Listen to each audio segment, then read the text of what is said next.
can only address economic crisis and improve household resilience when also addressing conflict, climate change, and food insecurity. We need a proper understanding of how these global challenges interact with each other. If not, the solution for one may prove ineffective because of failure to address associated problems. One thing I would say is that communities are very aware of the issue of climate change, and they're looking for answers from their local governments. And if you can show some solutions, some short-term solutions that will provide coverage in the short term, you can buy yourself the time for longer-term investments to bear fruit. Our research involving many CG centers working in diverse landscapes finds that building inclusivity into landscape governance institutions or through other collective action mechanisms have many positive attributes beyond the goal of fairness. For example, these also build trust, and they build technical competencies in managing resources that help foster better adaptation to climate change. That capacity strengthening element of adaptation is sometimes overlooked, as it is so important. It is the actual foundation for any adaptation activities to be successful. There are certainly also opportunities within countries to create that sort of the foundation for policy coherence and effective adaptation. Climate change policies are not an academic or political exercise, but a necessity to actually address climate change and its consequences. So it is time for action. That is not new. At the same time, we also still have to admit that we are still in a learning process. We need to be open to learn from different projects, from different places, different regions, from different organizations, and also maybe from different type of actors.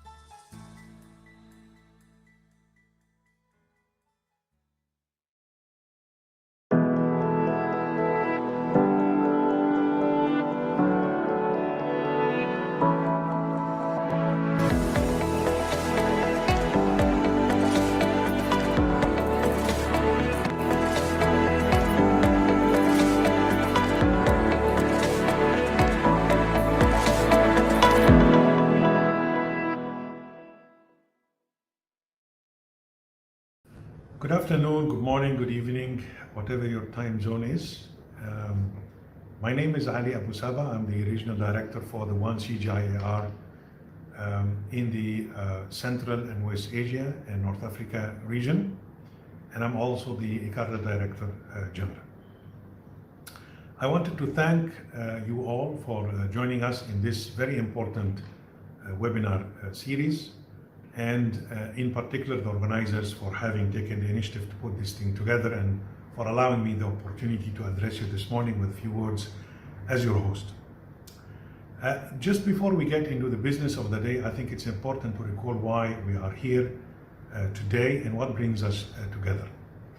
The whole question of the drylands and the climate change and how it affects this part of the world, and the implications both in terms of the food security, availability of water, issues of livelihood, and of course, how all of this comes into play and affects security and stability in the region. Just by way of background, you're all aware that the global drylands support almost 3.8 billion people, out of which 2.6 billion live in the non-tropical drylands. And the drylands is considered to be the hardest hit with the impacts of climate change and climate variability. It's also, quite densely populated, and a high percentage of those people are actually unemployed youth with limited hope and opportunities. And with the ongoing conflict in some of the countries, with the exponential population growth, the outward migration, land degradation, and water scarcity, exacerbated by the climate change, the drylands can and will suffer from conflict and instability. Of course, if left unchecked. Now, globally, temperatures are rising, and I think everyone that is in Glasgow over the next few days are talking about what will be the best course of action, the need to scale up response in countries to come together globally. But this particular region, in the Mena region, there are credible reports that suggest that this is going towards a 4-degree warmer scenario, which would make things much worse for the people in the region. And of course, it will affect the land and the agro-biodiversity as well as the livelihoods of the people. So it's not all bad news. It's also important to recognize that the Mena region offers vast agricultural potential and opportunities in agro-biodiversity and genetic resources of plants and livestock alike. A large and ready workforce and agricultural institutions keen to engage in innovations and new approaches. So that is, by itself is a very important asset to build on and to exploit. As far as the CGIAR itself is concerned, we aim to work with such institutions, with farmers, associations, with the private sector and the global agriculture experts to transform food systems in a manner that addresses the adaptability and resilience under climate crisis, including a wide range of opportunities within the crop, livestock, tree and fish systems. We're also seeing emerging opportunities to address specific challenges to peace and stability, such as providing unconventional approaches to water management, employment opportunities for youth and women, improve market chains for better incomes, and rehabilitation of seed and food systems in post-conflict countries. In fact, the CG can play an important role in promoting preemptive avoidance of instability through approaches to better water use and management, restoring and protecting productive lands, which by itself can offer equitable opportunities for better livelihoods. Our CGIAR work, and that's a very important point to recognize, informs national and regional policy makers for favorable and market-led policies and decisions that are science-based evidence, but can also act and enact change and nourish new approaches and innovations. And we put 50 years of achievements and innovations plus a very refreshed one CGIAR that is coming together in ways that has never been done before to be able to deal with the problems in the future in a manner that rises up to the magnitude of the challenge. So without further ado, I very much look forward to the discussion that will continue during this webinar, and I wish you all a very productive and successful conversation. Thank you very much.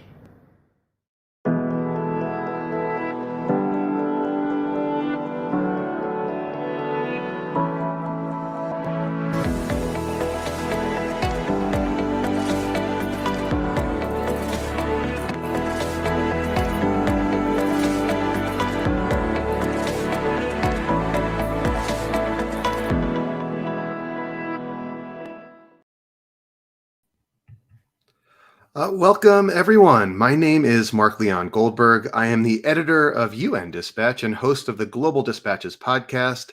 And today's conversation is being recorded as a live taping of the podcast.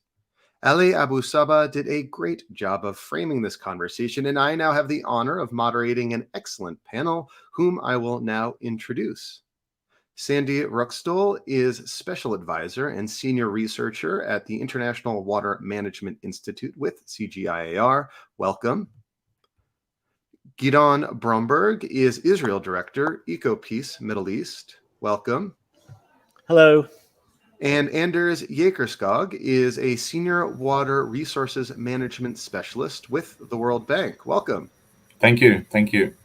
So I will have a series of questions for the panelists before opening it up to the audience. To ask a question, please simply leave your question in the comment field of wherever you are watching the live stream, and we will get to them shortly. For now, to kick things off, I have a broad question for each of you that I'd like you to take a minute to answer. And Anders, we'll start with you. How do you see your work around land, water, and food systems contributing to peace building in the MENA region? Okay, thank you very much, Mark. It's a pleasure to be on the show.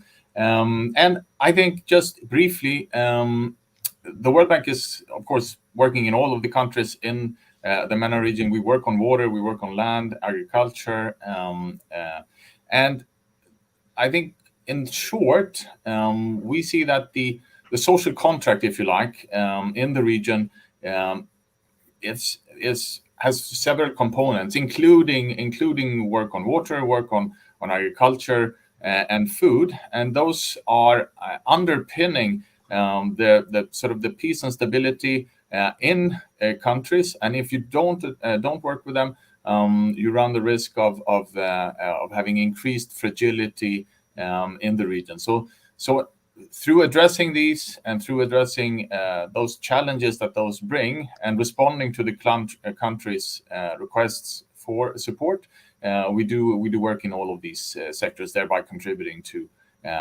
peace in the region. Thank you. And Guidon, same question to you. How do you see your work around land, water, and food systems contributing to peace in the Middle East and North Africa? Well, firstly, thank you for the invitation. What's unique about EcoPeace is that we're a regional organization. As our name suggests, we're both environment and peace. In fact, we are an organization that leads what's called environmental peace building. I'm the Israeli director of the organization, but I work hand in hand with my Palestinian director in Ramallah, my Jordanian director in Amman. We're a team of 60 staff, Israeli, Palestinian, Jordanian together, trying to bring home the message that we claim to really love the land, but we haven't done a good job. And of course, the conflict has led to even further demise. And therefore, we're going to have to do better. And in order to do better, to manage our, particularly our water resources more sustainably and more fairly, will contribute to peace. So that's our message: echo peace. Thank you. And Sandra Ruxdal, same question to you. How do you see your work around land, water, and food systems contributing to peace in the region?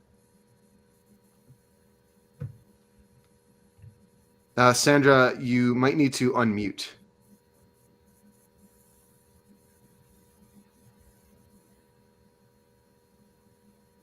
I apologize for that. No problem. Can you hear me now? Perfectly. Okay, super. Sorry about that. Thank you very much for having me on today. This is a fantastic group. I'm honored to be a part of it. So in the CGIAR, we do research for development, right? We're aiming to inform policy, programming, and finance. And to put it simply, all our work must be conflict sensitive in order to support the achievement of the SDGs and to leave no one behind. In Mena, the most water scarce region in the world, of course, and one where many locations are affected by fragility and violence, there's a clear need for humanitarian and development interventions to be simultaneously conflict and climate sensitive. So we know it's incumbent upon us as researchers to identify, to deconstruct, and to intervene upon climate and security issues through our work. And likewise, to ensure our work informs solutions that bridge climate and security risks and build resilience across the spectrum and at multiple scales. So I think with that mandate that we have, that's certainly how we intend to contribute to peace building in the region. So thank you. Thank you. That was a good first lightning round to set up the rest of the conversation. Thank you all. And Anders, I'm going to turn back to you. What is the role of the World Bank in facilitating cooperation over shared water resources in the MENA region that can have potential co-benefits for climate-related development efforts? Thank you, Mark, for that question. And if you allow me, I'll start at the sort of the global level. The World Bank is and have been engaged for decades in promoting transboundary water cooperation, and we do this through a development lens. We are developing a development bank, supporting transboundary waters because we think it's crucial to development. Unless countries get their water, the shared waters, whether it's rivers or aquifers, collectively managed and agree on the basics of that, development is held back and hampered. So that's sort of the entry point where we come in. And what we often do is that we come in and support technical cooperation on a river, an aquifer, and that could relate to dam safety, to water quality, to flood and drought information, allowing information to flow freely, if you allow me to use that phrase, between the countries. Because if it does, then countries would be better placed to address and deal with the challenges that arise at the national level as an outcome of the water that comes from another countries. And we also see this as something that sort of underscores the interdependence between countries. And regional cooperation and integration is important in this regard, because we also believe that if you collaborate, as Gideon is promoting in the Jordan Basin and between Israel, Jordan, and the Palestinian Authority, then the outcomes can become more than if you just take unilateral approaches. So I think that's important to recognize. And then we also, when we enter into collaboration and support of countries wanting to advance their transboundary agenda, we do that with a long-term view. We've been engaged in the Nile Basin, supporting the Nile Basin Initiative for around 20 years.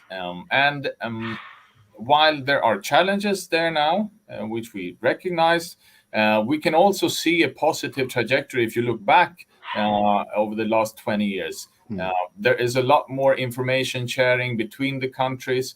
The availability of information and knowledge around the shared resource is much better. And this will become even more important as climate change, which is already upon us, but it will become even more important as countries try to address that collectively.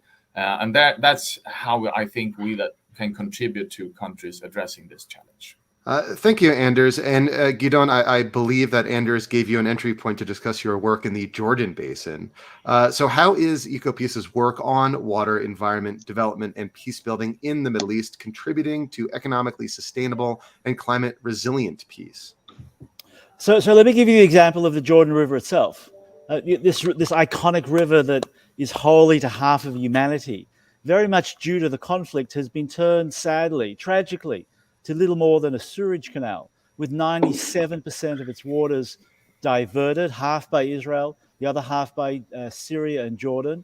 And instead of fresh water flowing down the river, we see a lot of sewage, agricultural runoff, saline waters, contributed by Israeli, Jordanian and Palestinian communities that live down the Jordan Valley. So at EcoPeace, in order to try and help rehabilitate that river, we work in two ways. Half of our programming is bottom up. We literally bring residents of the communities to come and see the demise of the river, because the river is the border. We're in a conflict zone. There's limited access. There's military checkpoints. There's fences. The river's even mined. So to a large degree, the population hasn't really seen the extent of the demise. So it's really important that we bring young people, residents, religious leaders to understand how the demise of the river is impacting their livelihoods. We then undertake more top-down research activities. We prepared the first ever integrated master plan for the Jordan Valley.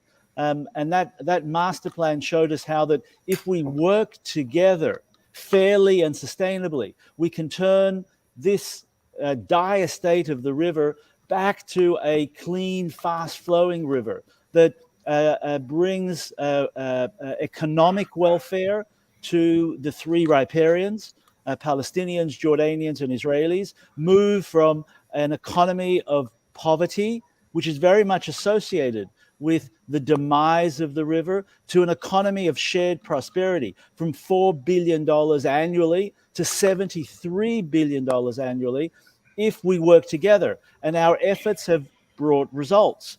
We've helped attract, and I say help because many other organizations are here involved, to bring about $100 million worth of investments to build sewage treatment plants on the Palestinian side, on the Jordanian side, on the Israeli side, that started to take the sewage out of the river. We've seen changes in government policies where, for the first time in some 50 years, fresh water has been released again down the River Jordan. Not enough, but an important precedent that shows us and shows the communities, Palestinian, Jordanian, and Israeli, that there are benefits, that there are win-wins by working together. Thank you. And Sandra, how might land, water, and food systems science integrate climate and conflict policies and programs in the Middle East and North Africa? And what might be some of the challenges? This is a great question. In Mena, if humanitarian and development strategies don't consider water security, in my opinion, and this has already come up several times, then they're neither climate sensitive nor conflict sensitive. Really, water security is climate security, as we know, and perhaps nowhere in the world is this more clear than in the Mena region. So in order to build resilience in this climate crisis, in a region where the frequency and severity of drought will only become worse, and where water consumption surpasses sustainable levels of supply, it is absolutely necessary, in my view, that we need to take a systems approach when considering policies and investment. We need to understand the water systems that Mena communities and economies rely on. We need to consider how climate forecasts will impact these, and we need to plan for uncertainty. But as I said before, we need to be conflict sensitive along the way. So what does this mean?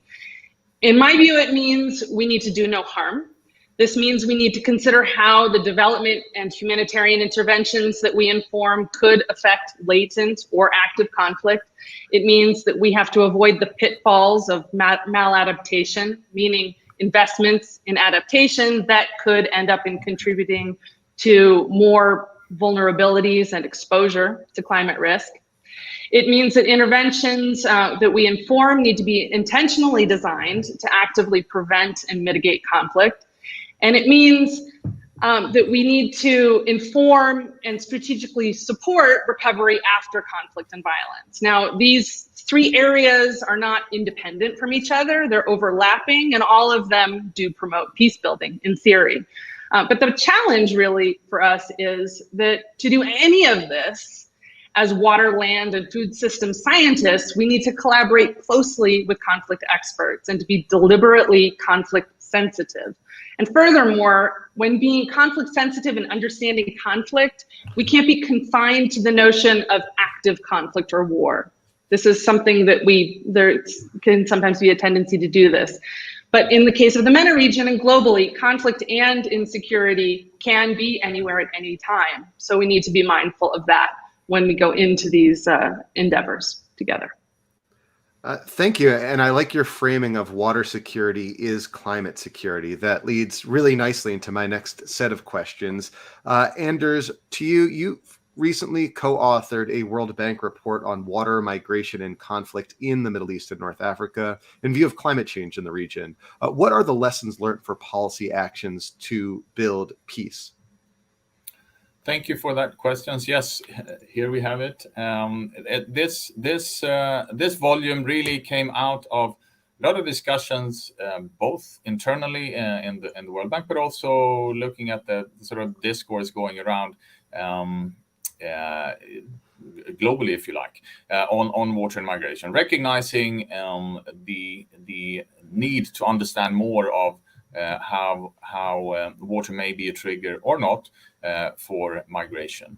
So what we did was to both look at the global level. So there's a 2-volume report, but also have where one of the volumes are focusing solely on MENA. But to your question on what policy actions and recommendations could we see coming out, or do we see come out of this work?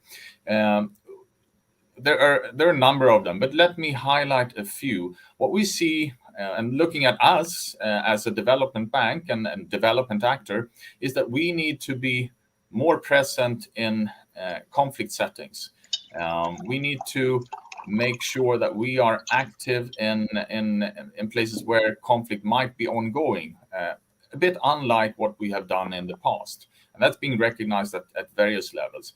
And we need to partner also with other actors that may not be the traditional development actors. And I'm highlighting one such actor, which are the humanitarian actors. And that could be, the UNICEF, ICRC, and so on. So that we make sure that whatever we have been doing in terms of putting systems and supporting systems on water in place in some of these countries where you've seen conflict and migration, to make sure that that's something that when a conflict happens, the humanitarian actors can build upon. So we need to integrate and see how our approaches are more joined up in terms of how to take action on these issues.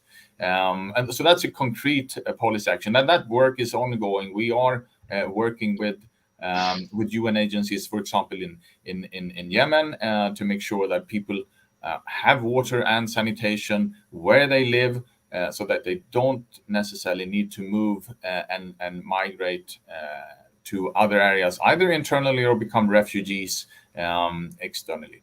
I think the report furthermore also highlights the complexity and brings a bit of a nuance to the whole picture. You may have seen in newspaper reports and also some research saying that the conflict in Syria, for example, was an outcome of climate change, leaving people needing to move because they didn't have enough water. But we like to say that it's more complex than that. One needs to look at the water system and the water management system and governance holistically, and looking at it historically as well, to see what things were put in place or perhaps not put in place in order to address the water challenges that come. So I think those are some of the key conclusions and policy actions that we are suggesting. Thank you. And to Gidon, in your experience, do efforts to promote peace in fragile settings in the MENA region address climate-related insecurities around livelihoods, food, and water? And what could be the implications of not addressing these issues?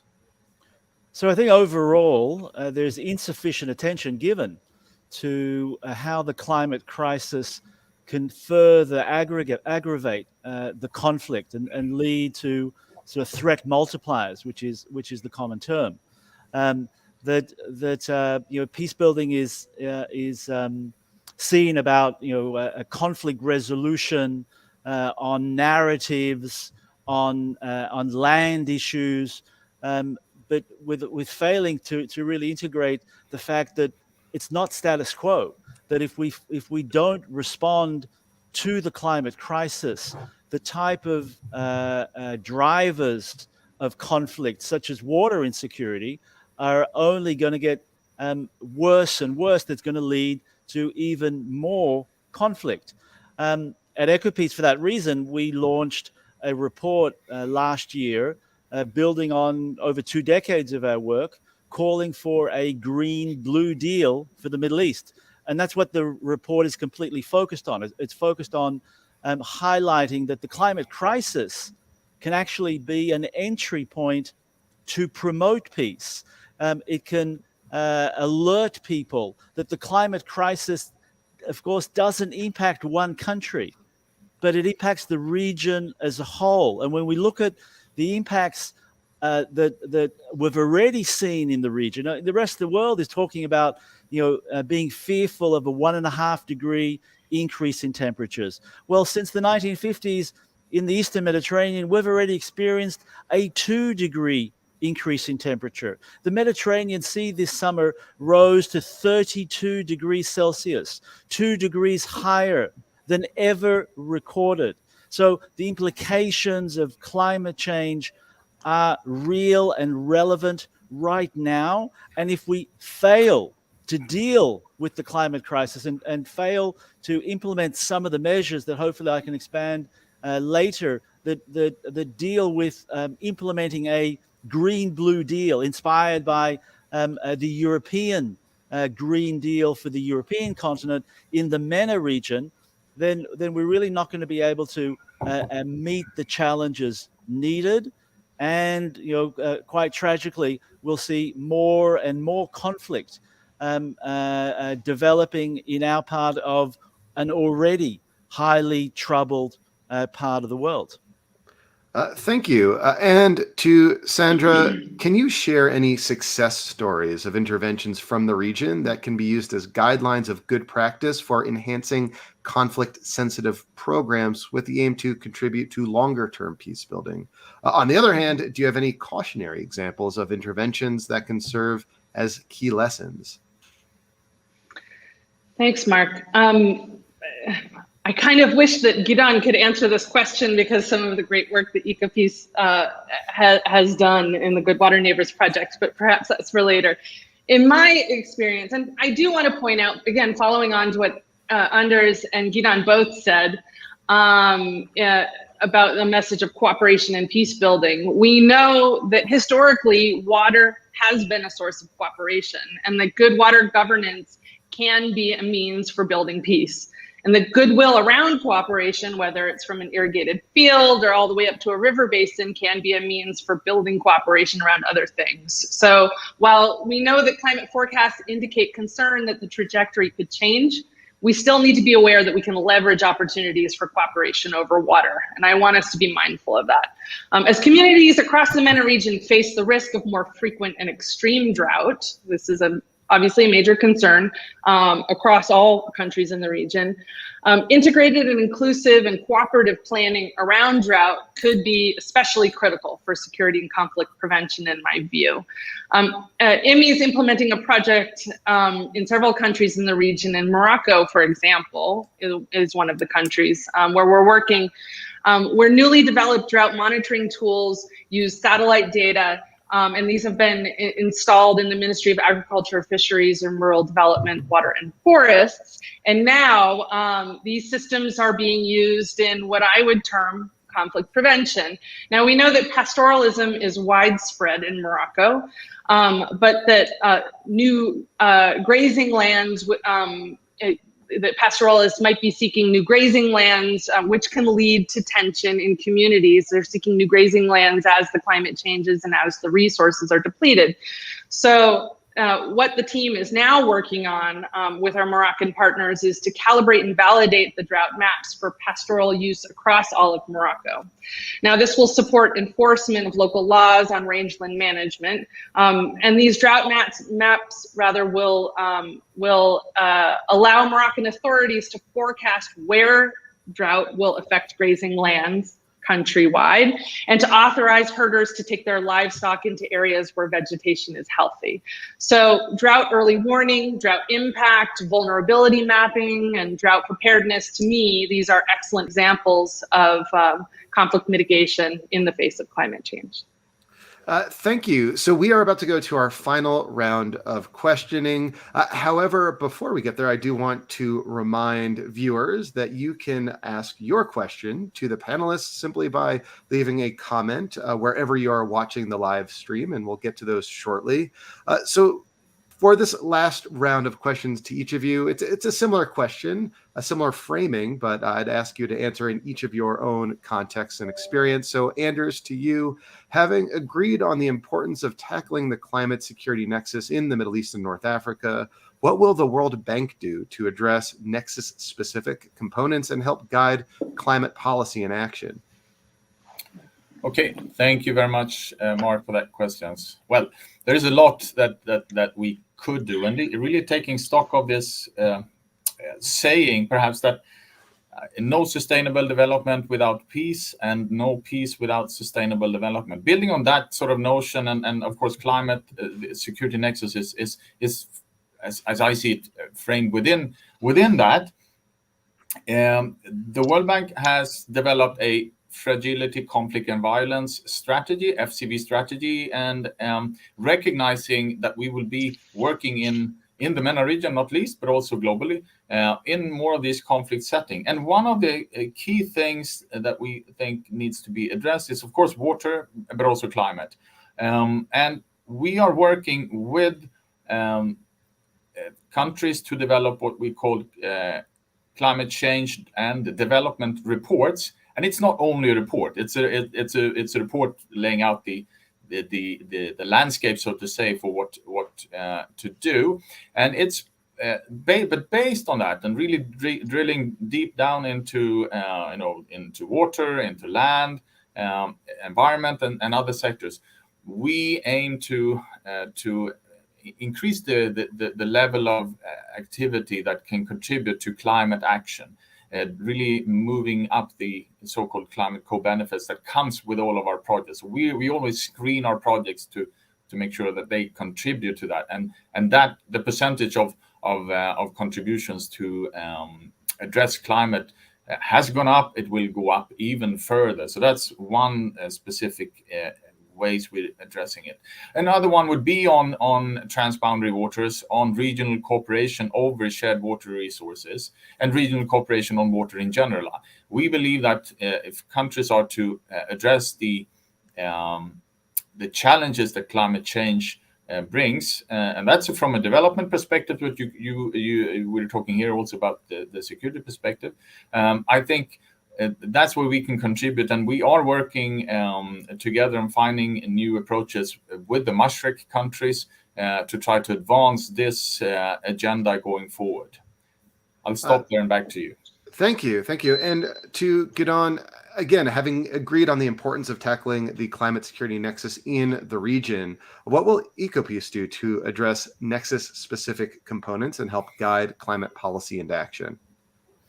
So we're very much an activist organization, and in the Green Blue Deal report that we issued last year, we've set out 4 pillars of policy actions that we're calling for, and that we're literally trying to create political will from our own countries, but also from the international community to support moving forward. The first is a water energy exchange between our countries. In a research that we completed with the support of the German government, we looked at the experience of Europe after World War II and the creation of a coal and steel agreement that led to the European Union and to perhaps the longest period of stability that Europe has ever known. And we thought deeply, well, what's the coal and steel that's relevant to the Eastern Mediterranean and MENA region at this time? And we concluded in this study that it's actually the harnessing of the sun and the sea, and that there are comparative advantages of our different countries on how to advance that. And by creating interdependencies, by creating cooperation in how to mobilize those comparative advantages, we can also advance peace. Now, Jordan has the comparative advantage of vast desert areas, and it's able to produce and is already leading much of the region in producing renewable energy, particularly from solar, to meet her own needs. And here, our advocacy is calling on Jordan to actually become a producer and seller of renewable energy to neighboring Palestine and Israel. Where there's a greater shortage of land, either due to the conflict between Israelis and Palestinians, or because of the demographic situation. On the other hand, the Israeli and Palestinian Mediterranean coast holds the comparative advantage of producing renewable energy, of producing desalinated water on the Mediterranean Sea in close proximity to all of the major population centers of our 3 countries, Israeli, Palestinian, and Jordanian.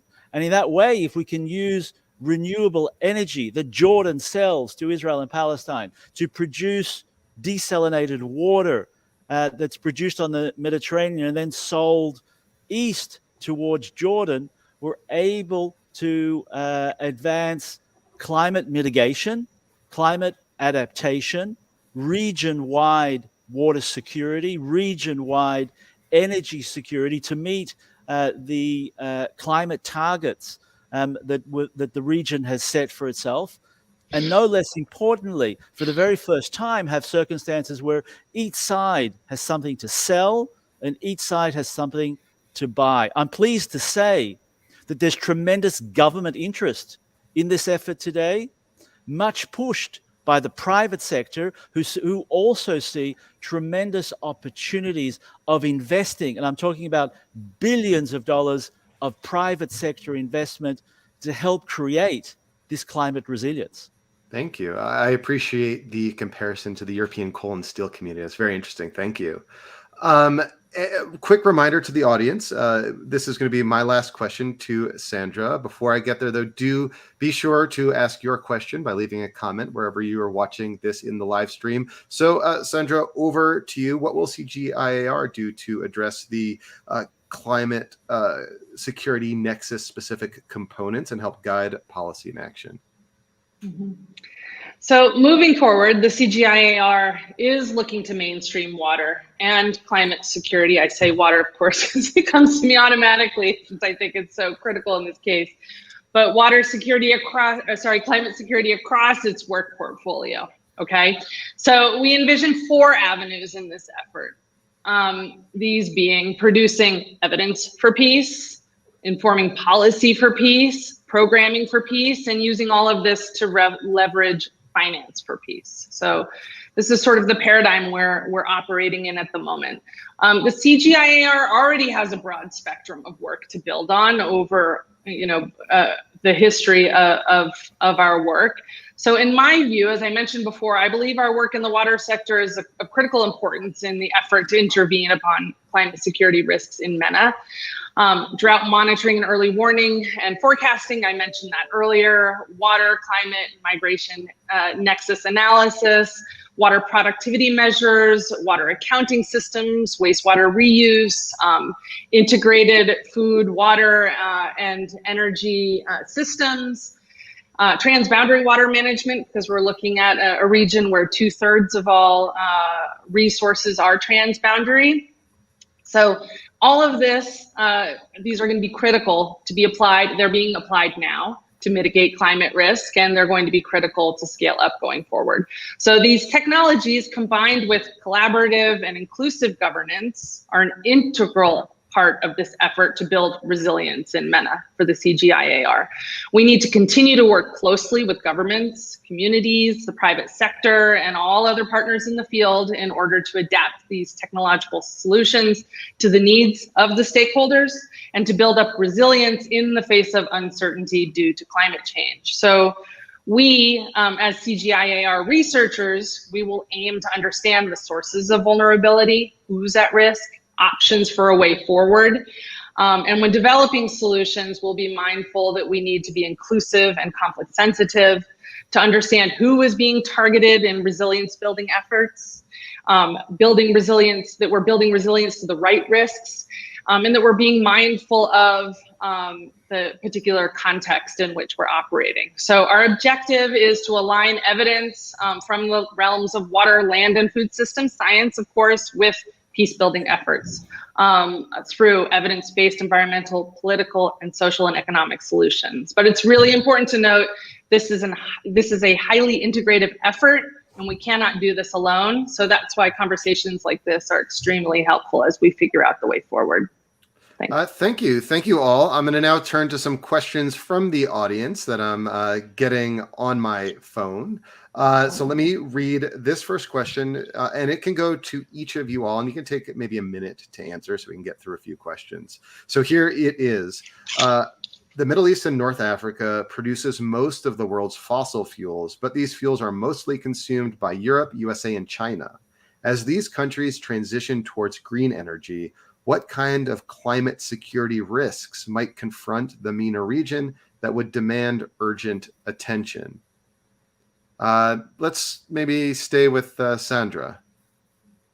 That's a really hard question. Yeah, I wish I had it wasn't my excellent question. answer. I'm just reading it.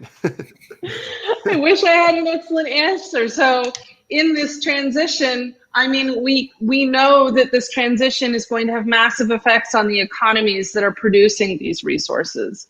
So what that's going to mean for these governments as they restructure their economies to a degree and figure out what are going to be public spending priorities, what's going to happen in the jobs market.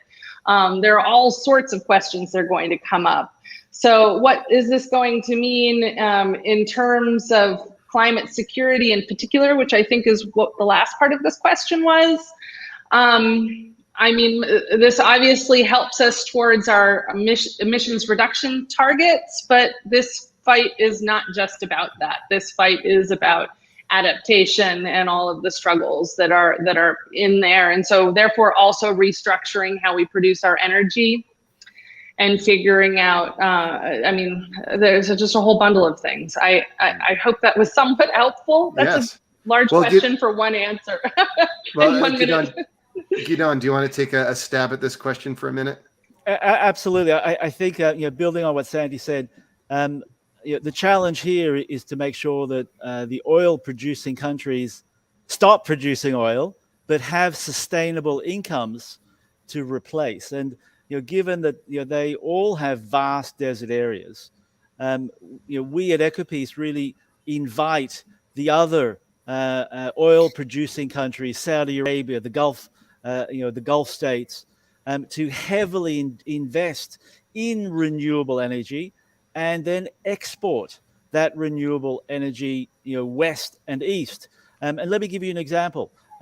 Green hydrogen is one of the most exciting technologies currently being developed, and it requires an enormous amount of renewable energy to produce that hydrogen. Well, the green hydrogen that now needs to be produced in the Middle East instead of the fossil fuels can then be moved and mobilized not only to meet the energy needs of our region, but exported to Europe and Africa and Asia and beyond. And we're starting to see some linkages. Israel and Cyprus are proposing to build a gas pipeline that would connect to mainland Greece and Europe. Well, we think that rather than building gas pipelines, let's put in the pipelines that can move green hydrogen. Let's connect our electricity grids from the Middle East that can be a major producer of renewables and link it to Europe to sell, as Morocco is doing in North Africa to Europe. Well, the Middle East can do that through the Eastern Mediterranean to Europe as well. Great, thanks. And Anders, do you want to take a stab at this? Yes, I'd be pleased to. But I'm going to build on what Gidon and Sandy already said, and I think they said a lot. Just some brief additions here. I think we're already seeing in the region some great ideas and innovations, looking at solar energy, etc., at a scale we haven't seen before. So I think these are promising developments that can then be used. But it has to go alongside also with this sort of gradual diversification, so that the economies can be sustained. I think that's key. And of course, yes, it's a climate security risk, but it's also an opportunity. It provides, and I think Gidon spoke to that, the opportunity to export a greener energy to places which we may not even have thought about before. So I think that's the opportunities if you sort of flip it on its head. Thank you. And Gidon, I know I am reaching you in the depths of COP26 in the conference hall, so forgive me this next question about COP27, which is in Egypt next year. And this viewer wants to know, Egypt is hosting COP27 next year.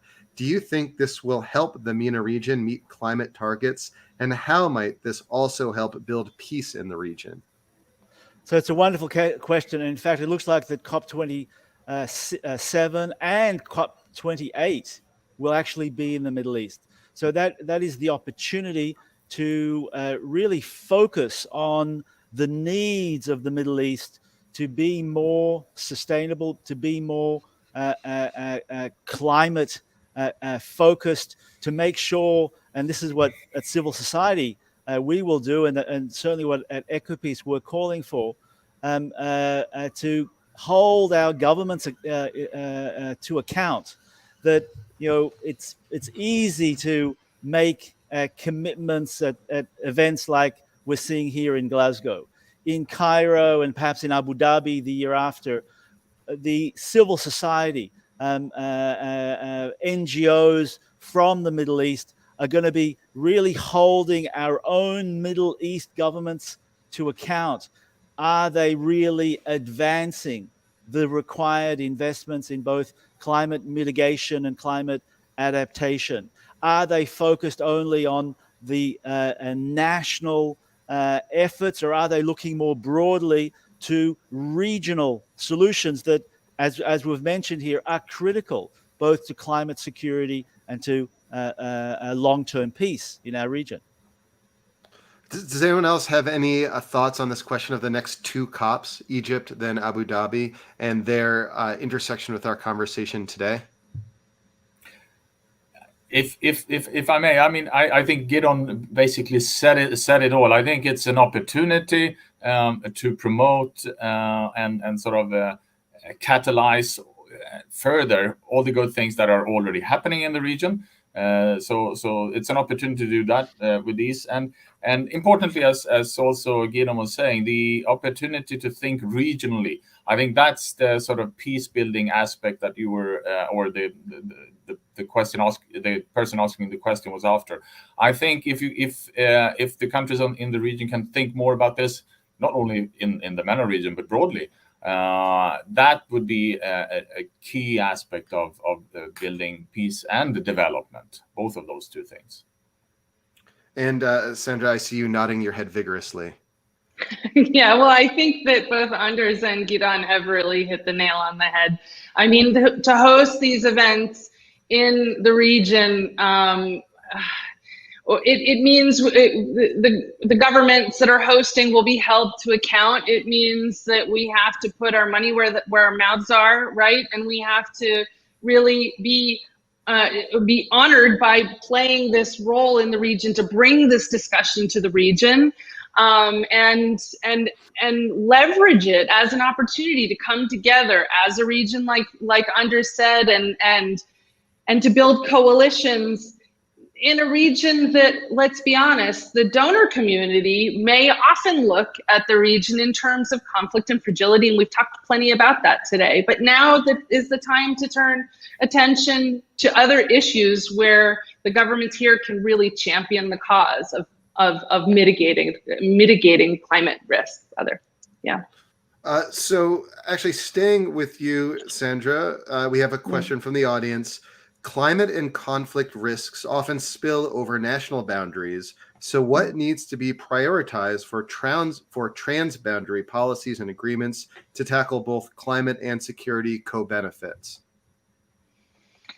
That's a really wonderful question. You know, there are a lot of ways to answer that. Something that's been on my mind lately, and also because this is the middle of the COP, but looking at the nationally determined contributions and the national adaptation plans and the commitments that governments are making going forward to adapt to what's to come, to mitigate risk for their populations, and so forth. A lot of this is, of course, I'm reading about what's happening in terms of strategic water investments and water policy and so forth.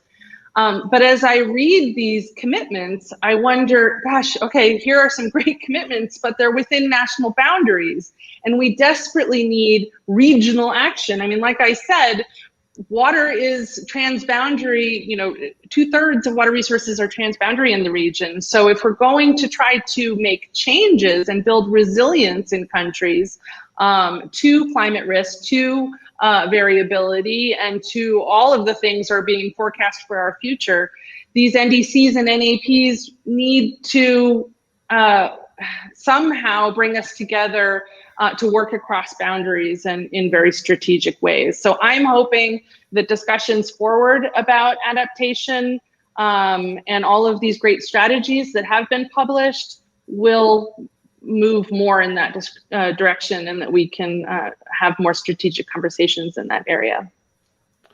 Thank you. I'll give someone else the opportunity to answer this question as well, if anyone would like. Otherwise, we can move on. Yeah, go ahead, Gideon.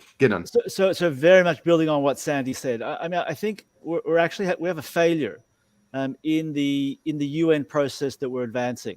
The national plans are critical, but in every national plan, there needs to be a clear commitment to regional endeavors, because the climate crisis doesn't, stop at a border. It doesn't hit one country.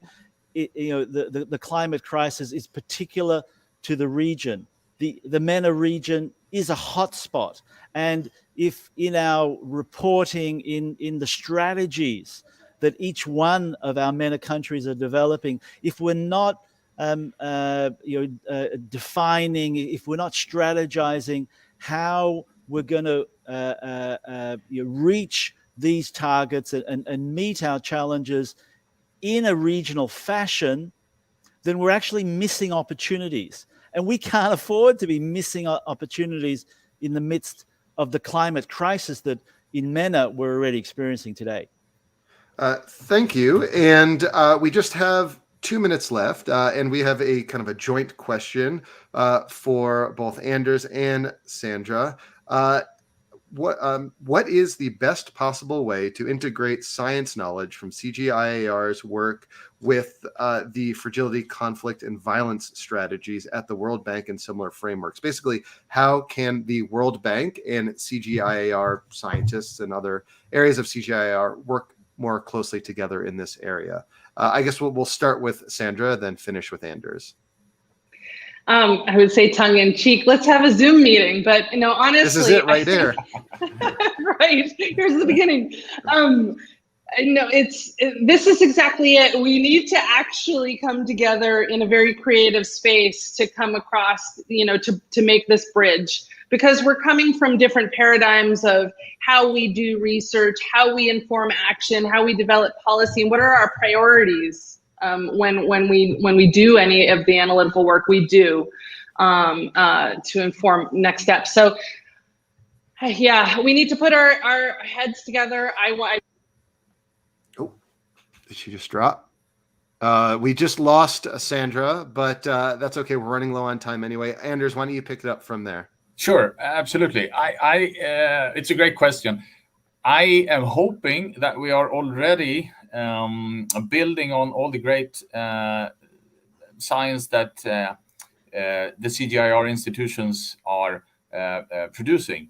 And I think we are. I think at least part of our FCV strategy is informed by that. We often work in different projects, but also in analytical work together with institutions such as International Water Management Institute, which is one of the CGIAR institutions. And we look really to the scientific community to help us to push the boundaries, as we look to civil society as well, to push us and others in the right direction. So I think that's where we would look to CGIAR institutes to advance this important agenda.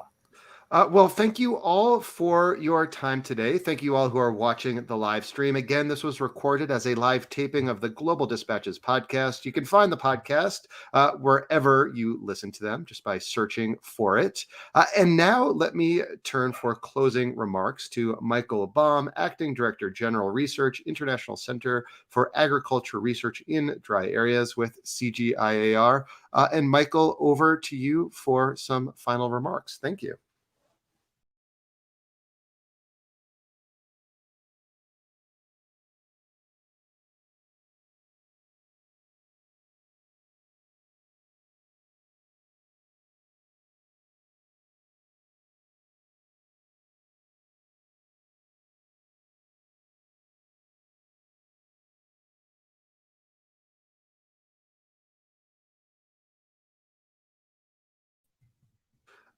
Michael, you'll need to unmute. Sorry. Let's we can start over.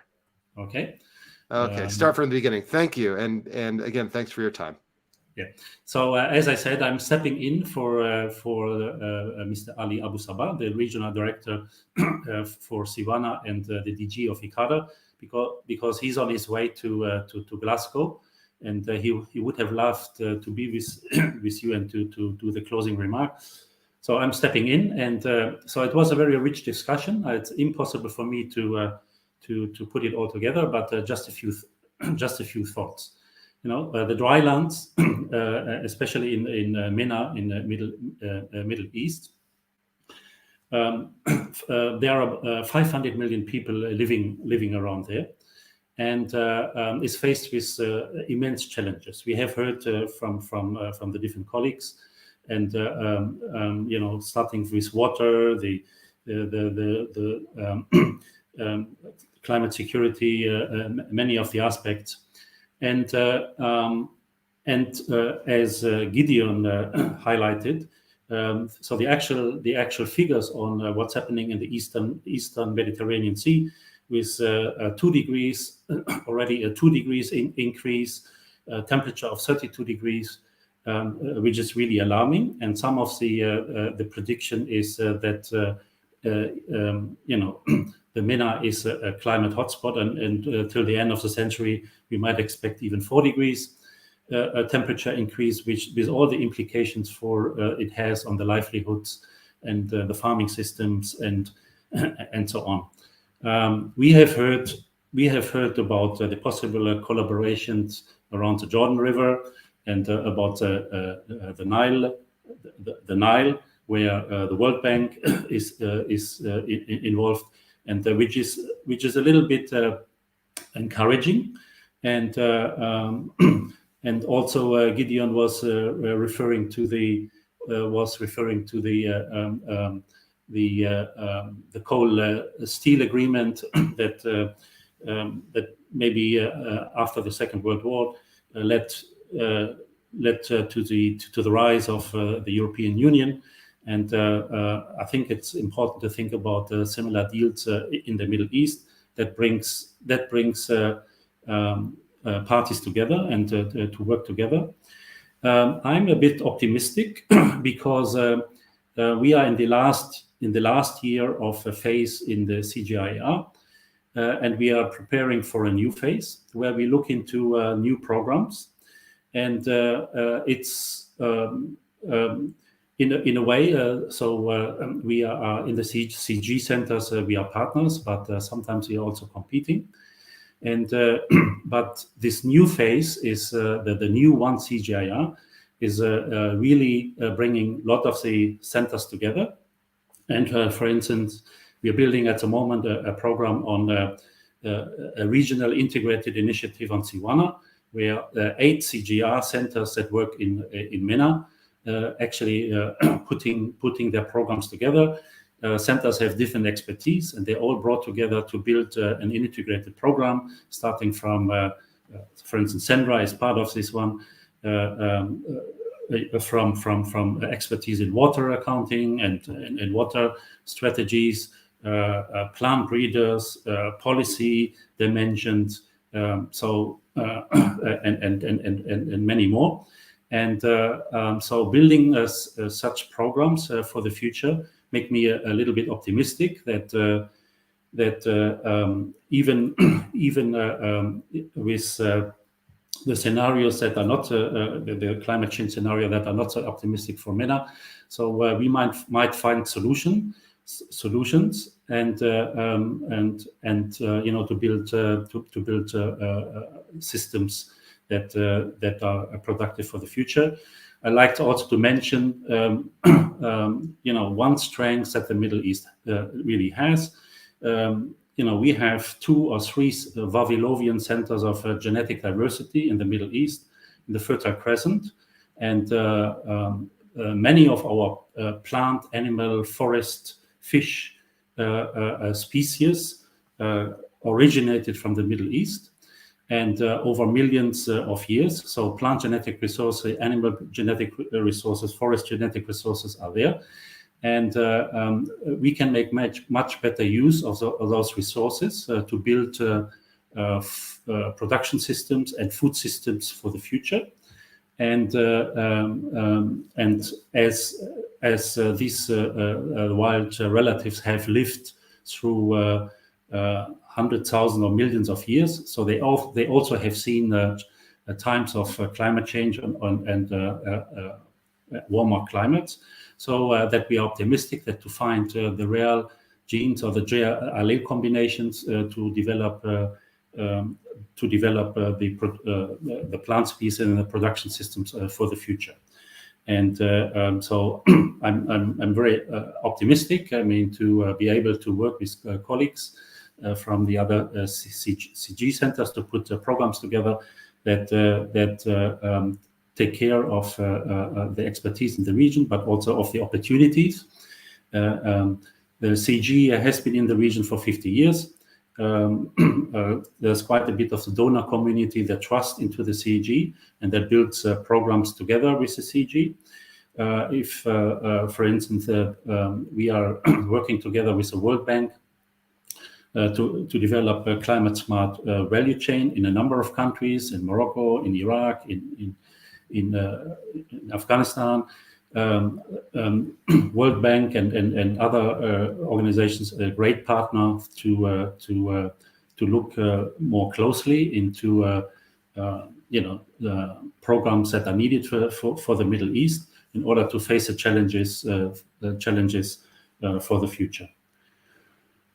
That's in a nutshell a little bit of an outlook. Hopefully a bit of an optimistic outlook within the climate change predictions for the Middle East. And I would thank you for having me on the program, and I hope I could give some thoughts for some positive thoughts as an outlook.